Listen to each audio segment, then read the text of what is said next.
Hello, good evening. Welcome to Read with Chide, day 29. We are on day 29. We're almost hitting day 30. Day 30 will mean that we've done 30 days. We've done more than 30 days, but because we missed some days. But yeah, we've been reading together for 29 days so far. Today we are reading Exodus chapter 21, chapter 22, and Matthew chapter 19. Please do well to take a second to copy this link and share with your friends so that they can join us as we read together. I'm going to do that right now. Copy the link and share with my friends on WhatsApp. So you can share, please share with your friends on WhatsApp, share on Instagram story, share on Facebook, everywhere that you have a following, and subscribe. Click the subscribe button and the bell icon so that you'll be notified every time we are live. So I'm just sharing this on my WhatsApp status as I am pleading with you to do as well, um, so that we can, as many of us as possible, can read the Bible together and share what we are learning together. I'll get right into it. Once again, welcome to Read with Chide Day 29, um, Exodus chapter 21. Okay, give me a second.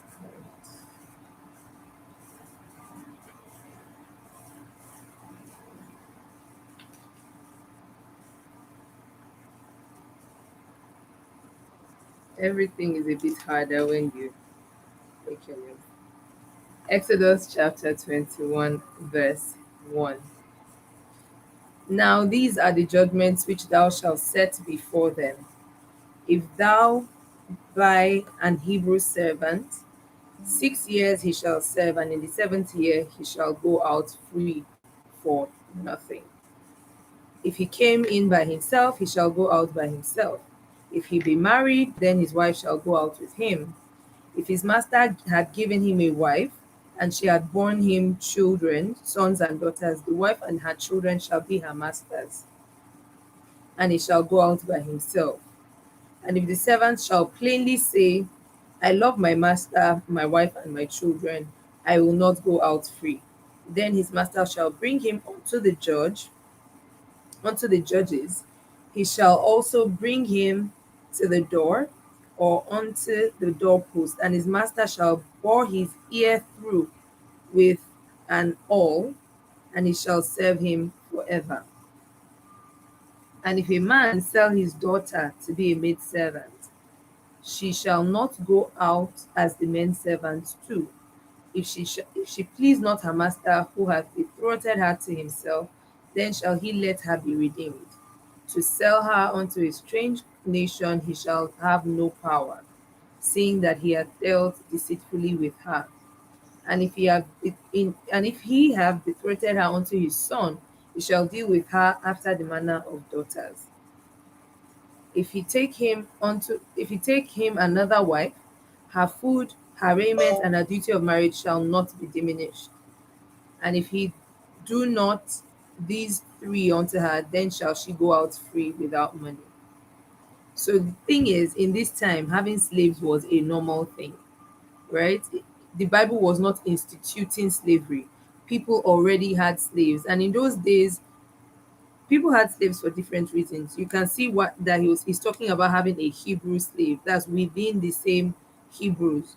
What happened is, sometimes some people would owe money and they don't have the means to pay back, and then they give themselves to the person that they owe as slaves or servants, right? And they serve, depending on how huge the sum of money is, they can offer themselves to serve forever or what, or until the creditor is satisfied. Sometimes some people are poor, and so they're like, instead of starving, I would give myself to this person to be a servant or a slave so that at least he will feed and shelter me. There were many reasons and ways why people got into slavery. Sometimes they had done something horrible and they were um, their rights were stripped from them and they were sold into slavery. Many reasons. So, but the point I'm making is the Bible was not instituting slavery. Slavery already existed, or rather, servanthood or servant, that system where people were servants, right, already existed. So the Bible did not even say slave here, it says servant, right? So people, this whole system already existed where people were selling themselves to serve other people, to pay off their debts, or to just they, to be there and serve the person since they could not take care of themselves. Remember the story of the prodigal son when he realized that he had no money to take care of himself, he couldn't even feed. He said, "My father's servants are living better lives than this. Let me go to him and give myself to him as a servant. At least I know that I will be well fed, I will be sheltered, I will be clothed. So I will be a servant for the rest of my life." So this whole servant system was already existing. The Bible was not instituting it. What the Bible was doing here, or what these instructions were supposed to do, was to ensure that these people were treated as humanely as possible. So he's saying, if it's a Hebrew servant, if he has served you 6 years, on the seventh year, let him go. Let him not serve forever. Except he says, "I love my master, I want to stay back." If it is a woman servant that has been given over to you, and then you betrothed her to yourself, you must ensure you take care of her. If you are not happy with her and you let her go, don't go and sell her off to a hidden nation.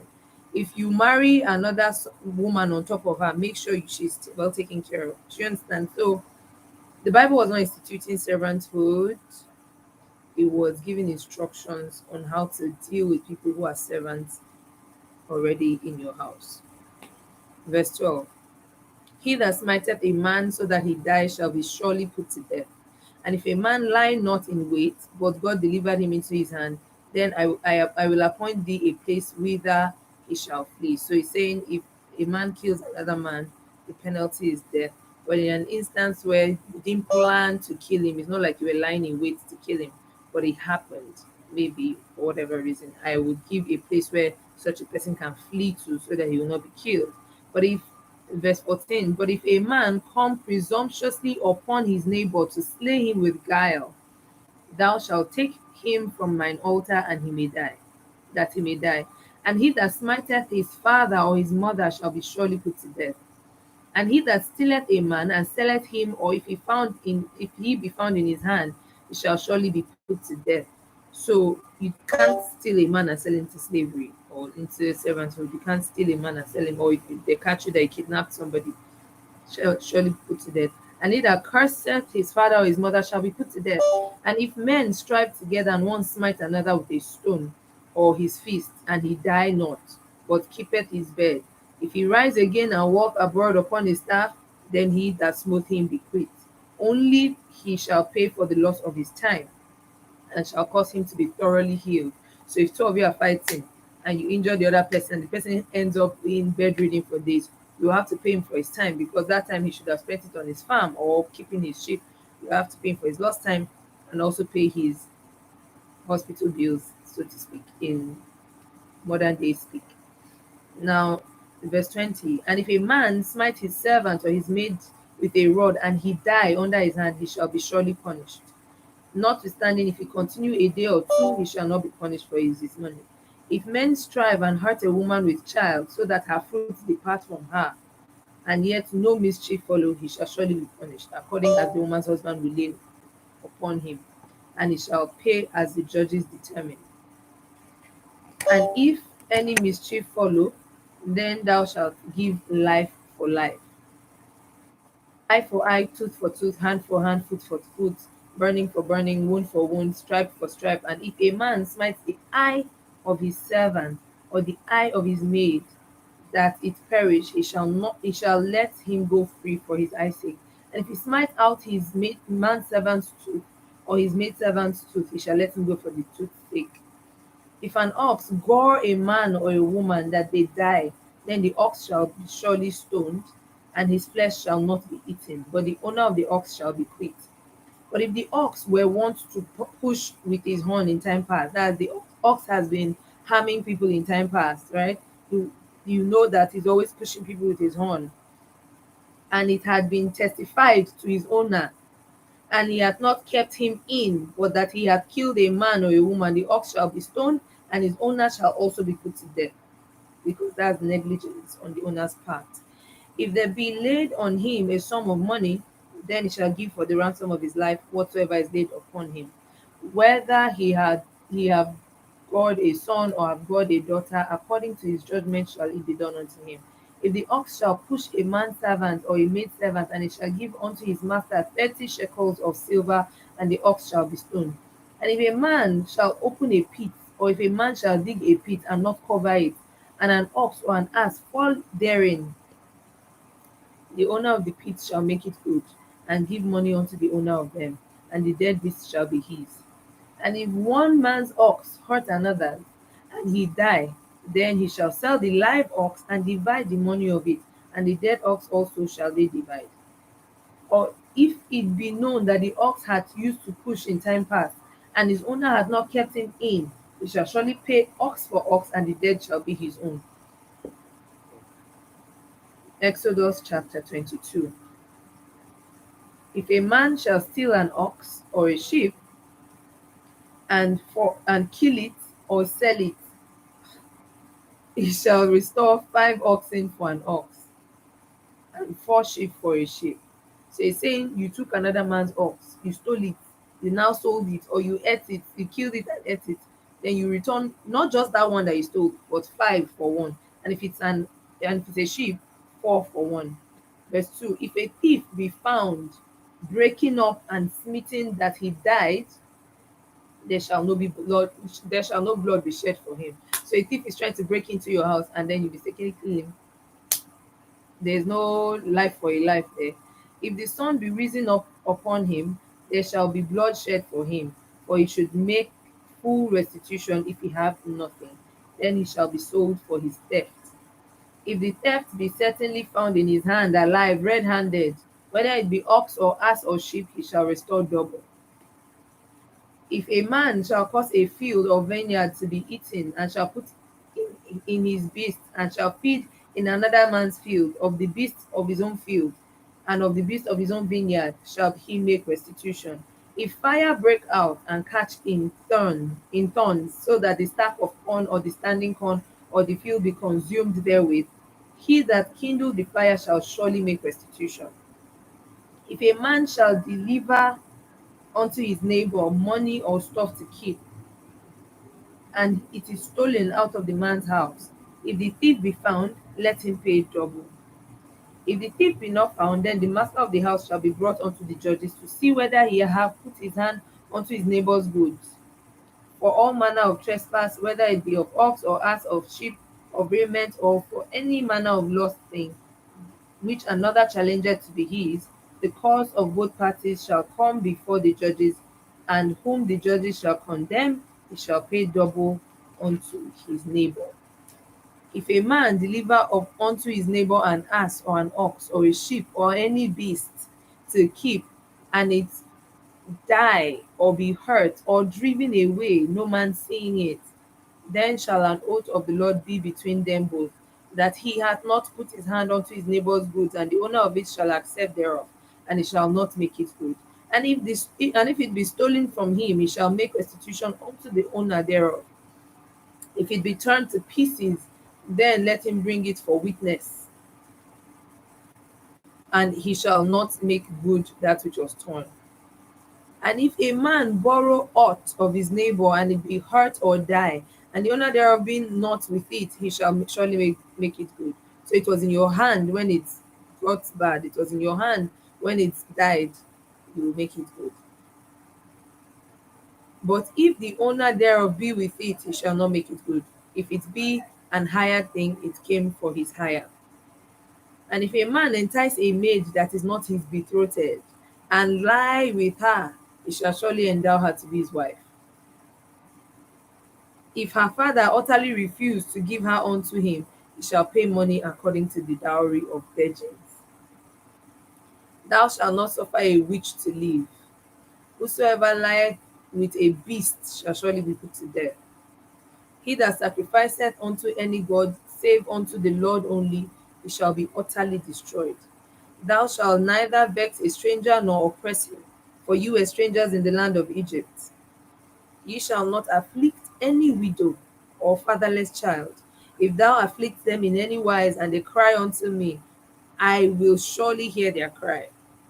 And if my wrath shall wax hot, and I will kill you with the sword, and your wives shall be widows, and your children fatherless.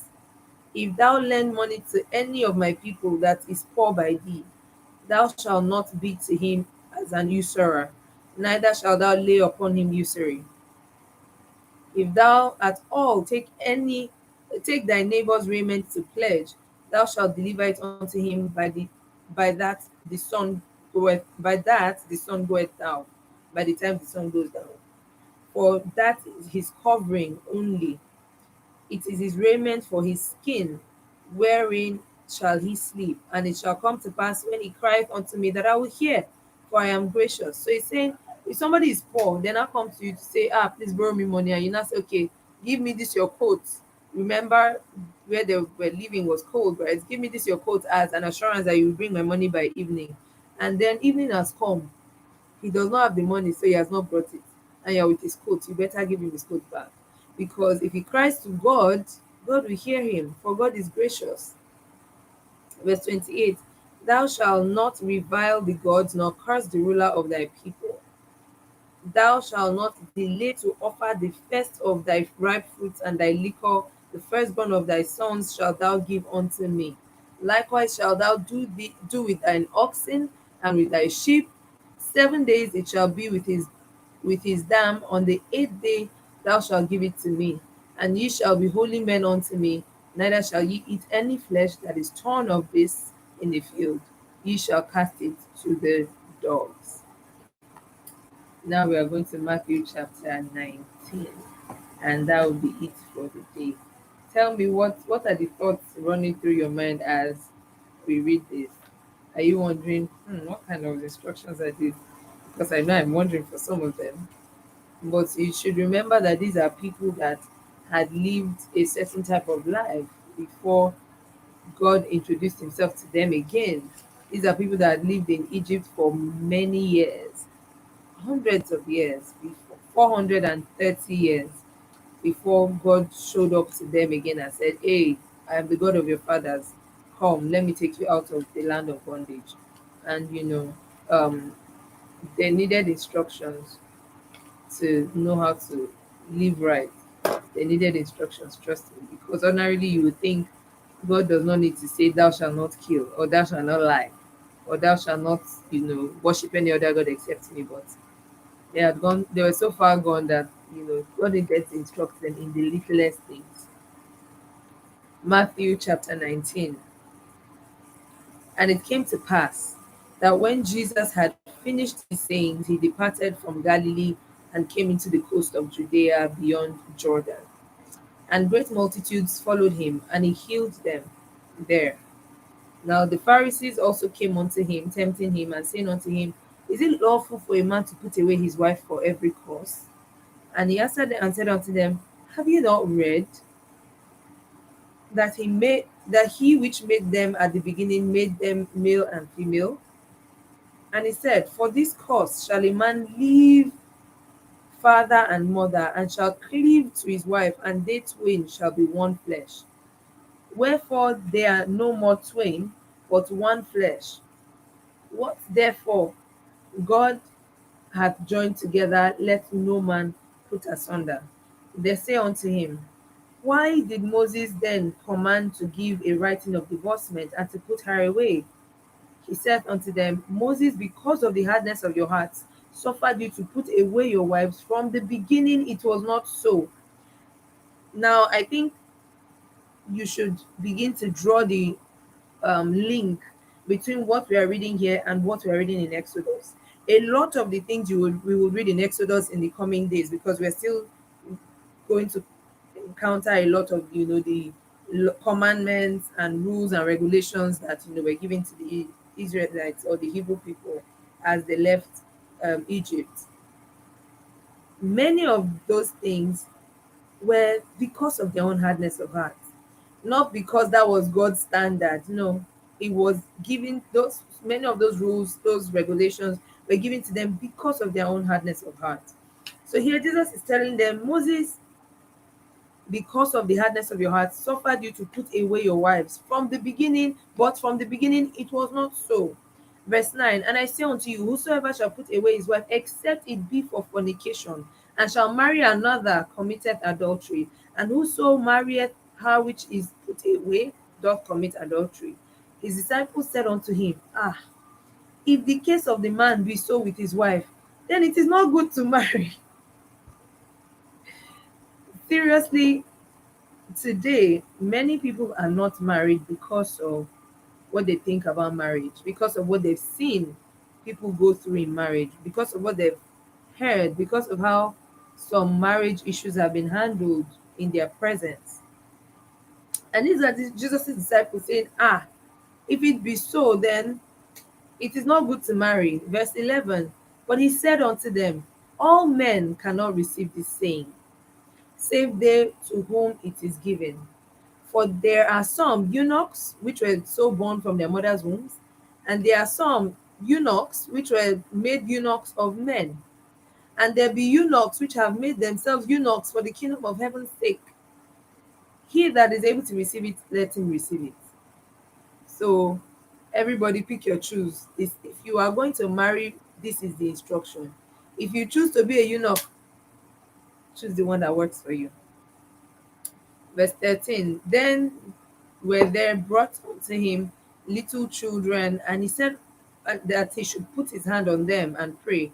And the disciples rebuked them. But Jesus said, suffer little children and forbid them not to come unto me, for of such is the kingdom of heaven. And he laid his hands on them and departed thence. Yesterday was Wednesday, and we had midweek service in church.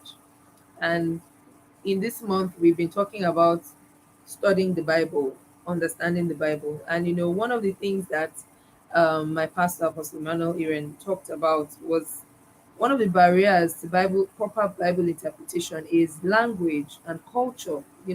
Language barrier, culture barrier, um, language barrier, culture barrier.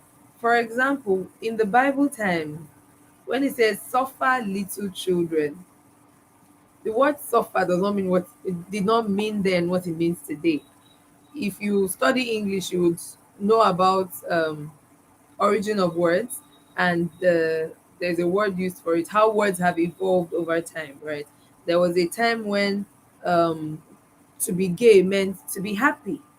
In today's world, to be gay means something else, right? Words evolve in their meaning. So here, suffer little children does not mean suffer little children like you understand it today, but allow. So suffer here means to allow little children, right? And forbid them not to come unto me, for of such is the kingdom of heaven. And he laid his hand on them and departed thence. And behold, one came and said unto him, Good master, what good thing shall I do that I may have eternal life? And he said unto him, Why callest thou me good? There is none good but one, and that is God. But if thou wilt enter into life, keep the commandments. And he said unto him, Which? And Jesus said, Thou shalt do no murder, thou shalt not commit adultery, thou shalt not steal, thou shalt not bear false witness, honor thy father and thy mother, thou shalt love thy neighbor as thyself. The young man said unto him, All these things have I kept from my youth up. What lack yet I? Jesus said unto him, If thou wilt be perfect, go and sell that thou hast, and give to the poor, and thou shalt have treasure in heaven, and come and follow me. But when the young man heard that saying, he went away sorrowful, for he had great possessions. Then Jesus said to his disciples, Verily I say unto you, that a rich man shall hardly enter into the kingdom of heaven. And again, I say unto you, it is easier for a camel to go through the eye of a needle than for a rich man to enter into the kingdom of God. When his disciples heard it, they were exceedingly amazed, saying, Ha, who then can be saved? But Jesus beheld them and said unto them, With men this is impossible, but with God all things are possible. Then answered Peter and said unto him, Behold, We have forsaken all and followed thee. What shall we have therefore? And Jesus said unto him, Verily I say unto you, that ye which have followed me in the regeneration, when the Son of Man shall sit in the throne of his glory, ye shall also sit upon 12 thrones, judging the 12 tribes of Israel. And everyone that hath forsaken houses, or brethren, or sister, or father, or mother, or wife, or children, or lands for my sake, thou shalt receive an hundredfold, and shall inherit everlasting life. But many that are first shall be last, and the last shall be first. Now I want to quickly explain something. So this rich young man, right, came unto Jesus. And one thing I want you to remember as you think about the story is the fact that Jesus can tell the intent of people's hearts when they come to ask him questions. Many times through the Bible, it will say, oh, the Pharisees came and they asked this, but Jesus, knowing the intent of their heart, said that, or they were thinking within their heart. And Jesus said, why thinkest you among yourself this? You know, Jesus could tell the thoughts of this man's heart as he came to Jesus. Now, first off, where Jesus said, why are you calling me good? Nobody is good except God. Remember that at this point, many of the people coming to him had not yet believed that he is God made flesh. So this was not Jesus saying, I am not good, only God is good.